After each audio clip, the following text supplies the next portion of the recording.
Chris Bolt from Lift Strength and Conditioning. We're here today to talk about the half kneeling dumbbell chop to overhead CO press. So what we're working on here, we're working on some core stability, some hip stability. We get a little bit of motor control activity and then some shoulder stuff going on here. So there's quite a bit going on in this drill. We start out, like I said, we're in a half kneeling position.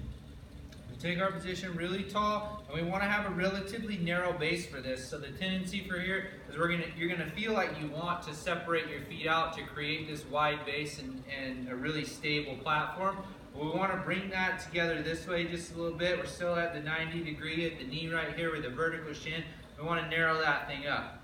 Now if we're going to chop, we want to go from downside knee to upside shoulder right here. And if I do that, I'm going to take my lead hand, which would be my left hand in this case, and I'm going to have that as the dominant hand on the dumbbell.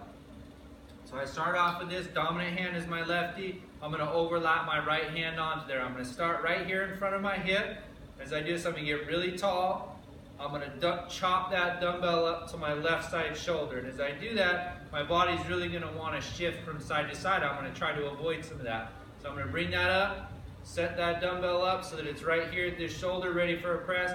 And then I'm going to come up and over my head, back over to that shoulder, and then bring that dumbbell down.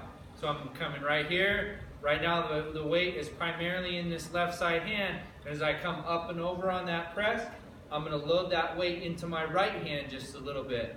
And then it comes down onto my hip again. As I do this, I'm going to get a lot of stimulus that's making my core have to do this to correct it. One of the things we really want to avoid here from a side view is we're really going to try to avoid as we come up over on that press, picking the hips forward and picking the rib cage up. Really make sure you keep your abs tight in this position as you go from that shoulder over to that shoulder.